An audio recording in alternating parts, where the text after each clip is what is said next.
नमस्कार दोस्तों, मैं अंकुर उपाध्याय स्वागत करता हूं आप सभी का एक बार फिर से अपनी नई वीडियो में।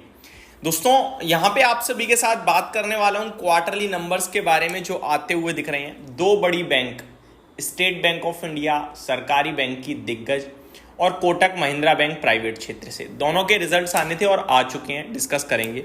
साथ ही साथ आपके साथ डिस्कस करूंगा पीएनबी गिल्ड्स के नंबर, डिस्कस करूंगा इन्फोबीम टेक्नोलॉजीज के नंबर, सैनोफी इंडिया के, टीआरएफ के, धनी सर्विसेज, आरआर कावेल, इनके नंबर्स भी आपके साथ डिस्कस करूंगा। ज्यादातर नंबर्स मेरे को अच्छे दिख रहे हैं। शुरुआत करते हैं सबसे latest SBI, state bank of India. दोस्तों, स्टेट बैंक ऑफ इंडिया का नेट प्रॉफिट जो है स्टैंड अलोन बेसिस पे वो 10% आपके लिए घटता हुआ दिखाए साल दर साल। 20,700 करोड़ से घटकर 18,600 करोड़ पे आया है पूरा मुनाफा कंपनी का। तो एक क्वार्टर में कंपनी ने 18,600 करोड़ का प्रॉफिट पोस्ट करा है, जो कि 10% कम है साल दर साल। ये कम इसलिए हुआ है क्योंकि जो प्रोविजंस हैं कंपनी के वो काफी तेजी से बढ़ते हुए दिख रहे हैं।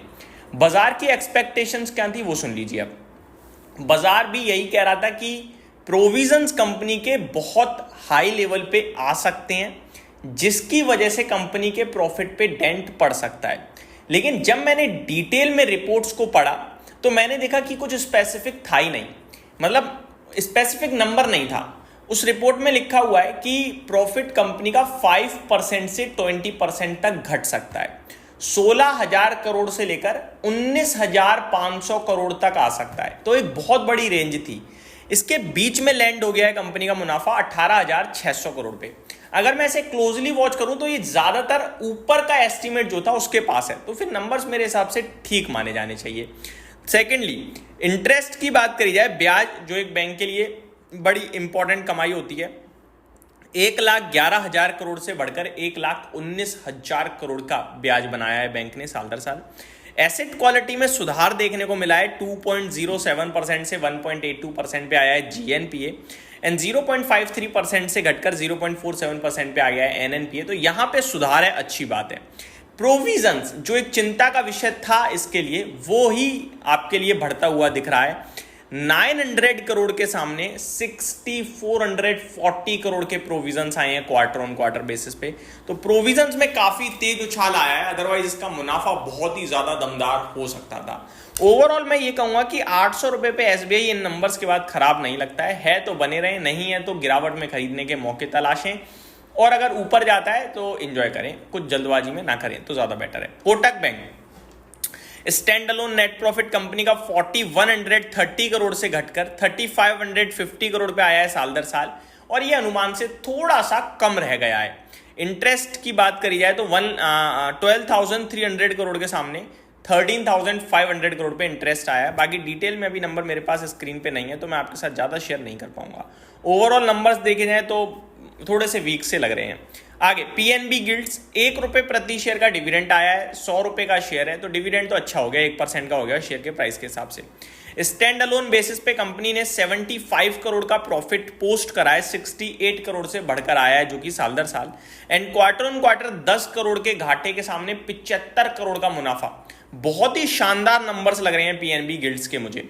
नेक्स्ट है दोस्तों इन्फोबीम टेक्नोलॉजीज, इसके नंबर्स भी अच्छे दिख रहे हैं। कंसोलिडेटेड नेट प्रॉफिट कंपनी का 9.2 करोड़ के सामने 10.5 करोड़ पे आया है साल दर साल, एंड 7 करोड़ से बढ़कर 10.5 करोड़ का हो गया है quarter on quarter.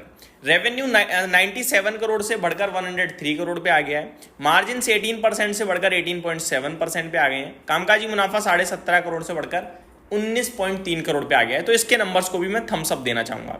Sanofi India stand alone net profit company का क्वार्टर ऑन क्वार्टर 44.3 करोड़ से बढ़कर 50 करोड़ पे आया है। वहीं साल दर साल गिरावट हुई है, 62.7 करोड़ से घटकर 50 करोड़ पे आता हुआ दिखा है।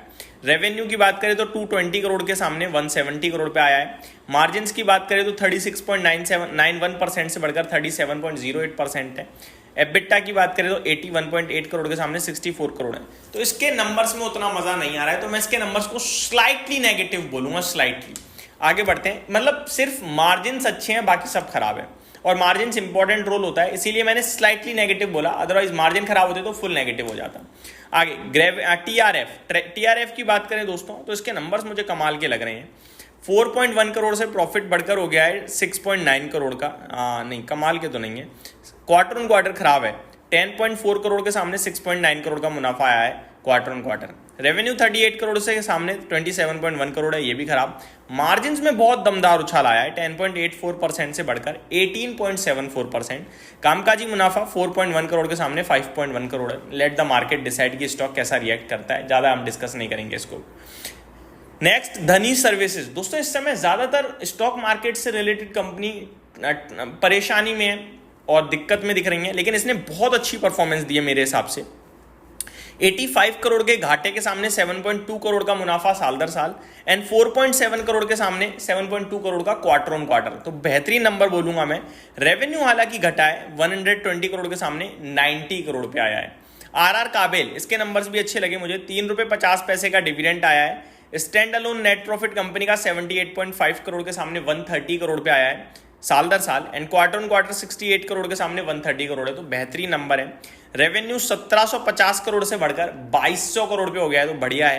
कामकाजी मुनाफा 115 करोड़ के सामने 190 करोड़ पे आया है, शानदार है। और मार्जिन 6.57% से बढ़कर 8.76% पे आए हैं, तो ये भी शानदार है। तो नंबर ज्यादातर फ्रंट पे मेरे को अच्छे ही लग रहे हैं और मैंने आपके साथ डिस्कस करे। उम्मीद करता हूँ डिटेल्स पसंद आई होंगी। Thank you so much for watching this video. Have a great day guys.